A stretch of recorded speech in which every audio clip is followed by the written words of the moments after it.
జాతీయ ఉపాధి హామీ చట్టం పథకంలో మహాత్మా గాంధీ పేరును తొలగించి వికసిత్ భారత్ జీరామ్జీ పేరుతో కొత్త పథకాన్ని తెస్తూ బీజేపీ చేస్తున్న కుట్రలను నిరసిస్తూ ఏఐసీసీ పిలుపు మేరకు రాష్ట్ర వ్యాప్తంగా నిరసన కార్యక్రమాలు చేపట్టాలని టీపీసీసీ అధ్యక్షుడు మహేష్ కుమార్ గౌడ్ క్యాడర్కు పిలుపునిచ్చారు. జిల్లాలో ఆదివారం కార్యకర్తలు, నాయకులు, అభిమానులు పెద్ద ఎత్తున పాల్గొనాలని ఆయన కోరారు. టీయూ పరిధిలోని డిగ్రీ విద్యార్థులకు వన్ టైం ఎగ్జామ్ ఛాన్స్ ఇచ్చినట్లు పరీక్షల నియంత్రణాధికారి ఆచార్య సంపత్ కుమార్ తెలిపారు.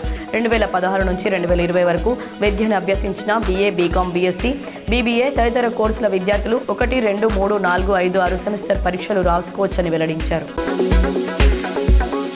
వివిధ కారణాల వల్ల క్లెయిమ్ చేసుకుని ఆర్థికపరమైన ఆస్తుల కోసం ప్రభుత్వం కల్పించిన 3 నెలల ప్రత్యేక కార్యక్రమం మీ డబ్బు మీ హక్కులో భాగంగా ఈ నెల 20న కలెక్టరేట్లో జిల్లా స్థాయి శిబిరం నిర్వహిస్తున్నట్లు కలెక్టర్ టి వినయ్ కృష్ణారెడ్డి తెలిపారు.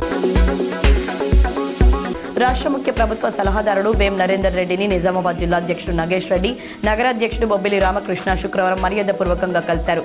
జిల్లాలో కాంగ్రెస్ బలోపేతం కోసం రాబోయే ఎంపీటీసీ, జడ్పీటీసీ ఎన్నికల్లో కూడా కాంగ్రెస్ అభ్యర్థులు గెలుపొందేలా కృషి చేయాలని నరేందర్ రెడ్డి సూచించారు. సీఎం రేవంత్ భద్రాచలం రాములవారి ఆలయ అభివృద్ధికి 350 రూపాయల కోట్లు కేటాయిస్తామని చెప్పి మాట తప్పారని తెలంగాణ జాగృతి అధ్యక్షురాలు కల్వకుంట్ల కవిత ఆరోపించారు. శుక్రవారం ఆమె భద్రాచలంలో మీడియాతో మాట్లాడారు. పెన్షన్లు పెంచుతామని, ఏడాదికి 2 లక్షల ఉద్యోగాలు ఇస్తామని ఏ విధంగా అయితే మాట తప్పారో అదేవిధంగా రాములవారి ఆలయం విషయంలో కూడా మాట తప్పారని అన్నారు.